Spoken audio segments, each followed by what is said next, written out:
Hey there, and welcome back to another episode of Maths. This is our 5th video in the Fundamentals of Algebra series. Today's lesson is one I've been looking forward to making for a long time, and I think it's a really interesting way of understanding arithmetic. We'll be using the number line once again. Until now, we've been looking at isolated regions in the number line, where we start at some value and then we move it or flip it in some way to get to another value. And that's fine and all. But today, I'm going to demonstrate an even more powerful way we can use a number line to do arithmetic. And that's by manipulating the entire number line itself. This is powerful for various reasons. It allows us to model something we've never been able to using arithmetic by itself.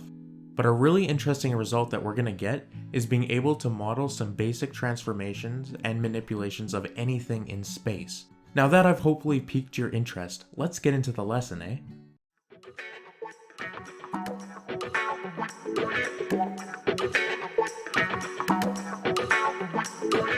Before we get into transforming the number line in its entirety, it's important to make sure we're on the same page about the size of the number line. The number line is infinite. This means that it extends in both positive and negative directions forever.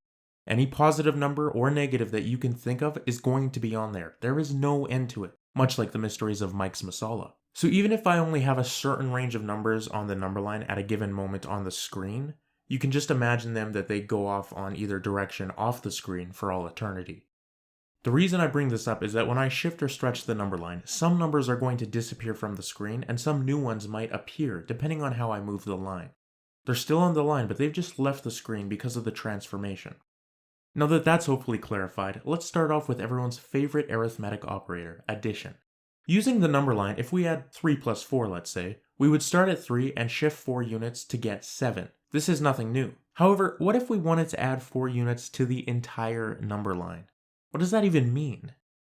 Well, let's take our unscathed number line and copy it. Now we have 2 number lines. If we take our copied number line and shift it to the right by 4 units, we'd get a number line in this position. Because we shifted the whole line, every single point on it was shifted by those 4 units. But we just moved the line over. How does this help us? Well, compare the old line to the new one. Take a moment to try and see if something jumps out at you.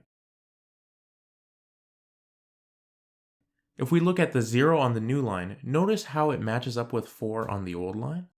What about -2 on the new line? It matches up with 2 on the old line. In each case, the number on the new line matches up with a number that is 4 units bigger on the old line. We've just added 4 to every single number on the number line.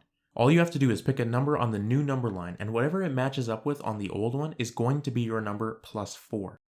What's 3 plus 4? Well, just locate the 3 on the new line, and we see that it matches up with 7 on the old one.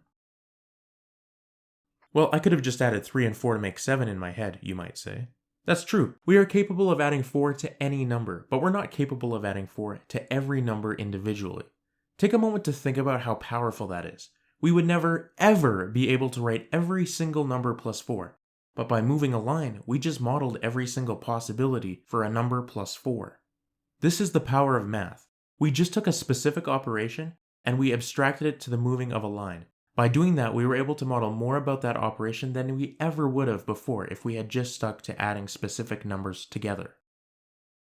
On to subtraction. Subtraction works similarly, except we shift in the opposite direction as we would for addition. For example, if I wanted to subtract 2 from the number line, I would copy the old number line and shift the copy line 2 units to the left. This models subtraction by 2. Take any number on the new number line, let's say 3, and we see that this matches up with 1 on the old number line. This makes sense since 3 minus 2 is 1. Try a few others if you don't believe me. So addition and subtraction shift the number line. A couple of videos ago, I discussed how subtraction is just addition in disguise, where we could write an expression with subtraction as the addition of a negative. Thus, it would make sense that subtraction and addition correspond to the same action of shifting the number line. The only thing that changes is the direction of the shifting. Addition and subtraction shift in opposite directions. The sign of the number you add or subtract by determines which one goes in which direction. Adding 2 means you shift to the right by 2. Subtracting 2 means you shift to the left by 2. Adding -2 means you shift to the left by 2, and subtracting -2 means you shift to the right by 2. This is another really good way of seeing why subtracting a negative is the same as addition, and why adding a negative is the same as subtraction. So what action do multiplication and division give? Well, I'll just spoil it right now, these stretch and compress the number line, but let's see why that's the case. When we were using multiplication within the number line, we thought of it as repeated addition, but I'm going to step away from that idea here. If we look at the distance between the numbers I've written on the number line, we see that each tick is an equal distance from each other. That's because all of these numbers are exactly 1 away from each other. They're evenly spaced apart. I'm going to keep 0 where it is in the middle, but I'm going to stretch this line a bit by doubling the distance between those lines. Now look at where the points on the new number line match up with the old ones. 1 matches with 2, 2 matches with 4, -1 matches with -2, and so on. And what do these pairs have in common? They are all multiplying the stretched number line numbers by 2, so we just multiplied the entire number line by 2 by stretching it. Essentially, all you need to do is change the distance between lines on the number line by the factor of whatever you're multiplying. For example, what's the number line multiplied by 3 look like? Well, just make the distance between numbers on the line 3 times as big. Once again, each number on the new line matches up with 3 times itself on the old line. One thing to notice is that we see that the properties of a positive times a positive being a positive, and a positive times a negative being a negative, are preserved here. Let's go on to division now. Division is very similar to multiplication, except we compress it. This means that we shrink the distance between the location of numbers on the line. So if I divided the number line by 2, this means that we are going to take the distance between the marks 2 times smaller. When we do this, we see that each number on the new line corresponds with itself divided by 2 on the old line. 2 matches up with 1, 4 matches up with 2. Recall that there are decimals between these numbers on the line that I just haven't written in. So 1 corresponds to 0.5 because 1 divided by 2 is 0.5. Negative 5 corresponds to negative 2.5 because negative 5 divided by 2 is negative 2.5. We also see here that a positive divided by a positive is a positive, and a negative divided by a positive is a negative, and these properties are preserved. In both multiplication and division, why do you think that the 0 is stationary? 0 times anything is 0, and 0 divided by anything is also 0. So it hopefully makes sense as to why it stays put. It always goes to itself. Some of you keeners might ask about multiplying by decimals between 0 and 1, because that actually makes the number smaller. For example, 3 times 0.5 equals 1.5. You also might wonder about dividing by decimals between 0 and 1, because that makes a number larger. For example, 2 divided by 0.5 equals 4. So in these cases, does multiplication compress the line and division stretch it? Well, yes. And the reason for this is the same as addition and subtraction. Division and multiplication can be expressed as the same operation as well. I will go into that in more detail in a future video as well as its implications here. But don't worry about that today if it confused you. The main takeaway is that stretching and compressing the number line models multiplication and division very well. When it comes to multiplying and dividing the entire number line by a negative number, we need to first be able to simply apply negatives to the number line. But why is that the case? Well, a negative number can be written as -1 times that number. For example, -5 equals 5 times -1, or -7 equals -1 times 7. Going backwards, we can also see that -1 times a number means that we just add on a minus sign in front of that number.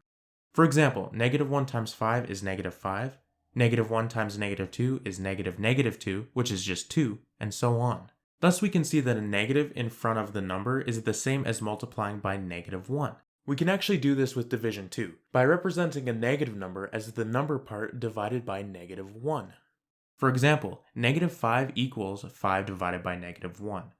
Thus, a negative in front of a number is the same thing as multiplying by -1 or dividing by -1. You may recall that I posed a question in the last video to you and asked you to consider why multiplying negatives and combining negatives follow the same pattern. This is why, because there are two ways of expressing the same thing. -2 is the same thing as -1 times -2, which is why they both follow the even number of negatives make a positive rule. The reason we need this equivalence for this video, however, is that instead of dividing and multiplying by negatives, we want to apply negatives to the line. For example, dividing by -4 is the same thing as dividing by 4 and then applying a negative. Or multiplying by -2 is the same thing as multiplying by 2 and then applying a negative. So how do we apply negatives to the number line? Well, recall that a negative sign in front of a number changes the direction from 0 you go to get to that number. For example, 2 meant that you go 2 units to the right from 0 on the number line. Thus, negative 2 meant that you go 2 units to the left from 0 on the number line. The minus sign just changes the direction of the number from 0. So if we applied a negative to the number line, we'd see that this is actually flipping the entire line over the 0. We see that 1 on the new line matches up with negative 1 on the old one. Negative 2 on the new line matches up with 2 on the old one, and so on and so forth. The flip of this line thus models applying a minus sign to every single number. It also makes sense that 0 is stationary since minus 0 is just 0. If we flipped it twice, we'd just get the original number line, and this matches up with the fact that two negative signs cancel out with each other. Now that we know how to apply a negative to the number line, we can go back and multiply and divide using negatives. So if we wanted to multiply the number line by negative 3, then we'd multiply it by 3 by stretching the distance between the points to be 3 times as large. Then we'd apply the negative and the entire line would get flipped. We see that any point on the new line corresponds with itself times negative 3. For example, 2 corresponds to negative 6, negative 1 corresponds to 3, and so on. If we wanted to divide the number line by negative 3, then we divide it by 3 first by compressing the distance between the points to be 3 times as small. Once we do that, we apply the negative and this flips the number line. Each point on the new number line will correspond to themselves divided by negative 3 on the old number line. For example, negative 3 corresponds to 1, 6 corresponds to negative 2, and 2 corresponds to negative 0.6 repeating. Hopefully you'll notice that a positive on the number line multiplied or divided by a negative corresponds to a negative, and a negative on the number line multiplied or divided by a negative corresponds to a positive. This should be the case since we learned these rules to be true previously. Now we know how to do basic arithmetic operations to the entire number line. For extra practice, I encourage you to apply whatever numbers with whatever operation you'd like to the number line. I'll admit it can get tricky to draw, so I'd recommend sticking with easy numbers or just trying to visualize the process in your head. Hopefully you recall that variables abstract numbers. If you don't, it might be a good idea to review my first video in this series. But we're going to actually see that this process of applying arithmetic to the number line can be written using variables. For the sake of keeping this video nicely sized, we're not going to do that until the next video. So as an exercise, see if you can connect our concept of variables to manipulating the number line.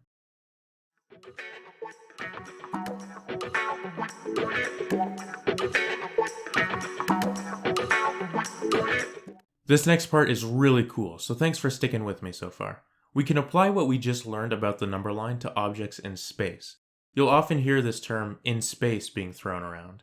It doesn't necessarily mean outer space with planets and supernovas, but rather objects that exist in our reality. Your hand, your pencil, the Moai statues, they're all objects that exist in space. The way we're going to apply the number line to objects in space is by focusing on specific regions of the number line. For example, let's say there's a truck that's 5 meters long that traveled 20 meters. How can we model this? Well, using a point on the number line, we could start at 0 and then add 20 to take our point to 20. However, this considers the truck as a point, which is useful, but it's less specific. What if we wanted to model the entire truck that's 5 meters long? Well, we start by making a box around the region from 0 to 5. That region is our truck. Then we add 20 to the number line.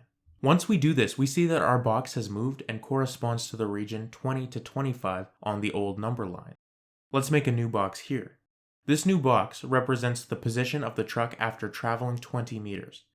Instead of moving a point by 20 meters to represent it, we were able to model every single part of the truck moving 20 meters. The headlights moved 20 meters. The back wheels moved 20 meters. The license plate moved 20 meters. By considering an area on the number line that gets moved, we can model the movement of everything in that area in a much more detailed understanding than if we just ignored it all and shrunk it down to a single point. You can do this similarly in the negative direction. You can think of positive and negative as left and right, or north and south, or east and west, or up and down. Anything that moves in two directions, this can model it. So what about multiplication and division?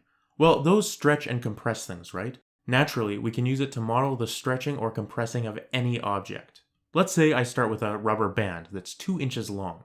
Then when I multiply the number line by 3, I stretch it to be 3 times as big. And that includes the region of the rubber band. So the new region is what the stretched rubber band looks like. Same story with compression. Let's say a 3-meter car crashes into a wall, and the front half of it got flattened. Then we can model this by dividing the number line by 2. The region that represents the car got halved by the process, and it corresponds to a new region of length 1.5, which is the length of the car after crashing. What about with applying negatives to the number line? This is a change in direction, so you could view applying a negative as simply changing the direction that everything occurred in. For example, if we apply a negative to a skateboarder of length 1 meter, then that means our skateboarder is now facing the opposite direction as they were before. This isn't quite the same as them just turning their body though, since the back of the board will always be at 0 to start with. So in the skateboarder's case, it was more like a 180 pivot. Think of the change in direction as a mirror reflection. So you can use all of these operations to describe objects in space and actions on those objects in a really simple visual way.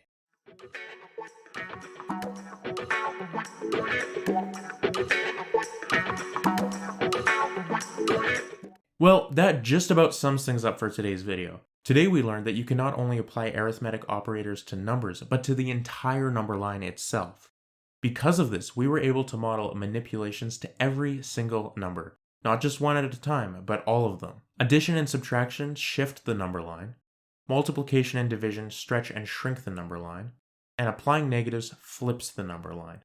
You can apply this to objects in space by selecting a region of the number line to be your object, and then manipulating the number line to move, stretch, and compress your object to your whim. Hopefully today you saw some of the power of visualizing math concepts in a different way. That's part of the beauty in mathematics. You can be creative with the concepts you learn and apply that creativity to the world around you. Even though visualizing a car moving with the number line doesn't help you practically while driving, it hopefully helps you appreciate the process from a point of view that you never even considered before. We now have an intimate connection between arithmetic, number lines, and objects in space. Hopefully that sparks curiosity in some of you as to how many ways we can understand math concepts as real-world things, and how many ways can we understand real-world things as math concepts. I look forward to exploring these questions with you in future videos. Next time, we're going to look at how what we did today connects to our idea of variables and substitution. I'm really looking forward to it, and I hope you are too. But until then, have a good one, stay groovy, and I'll see you in the next video.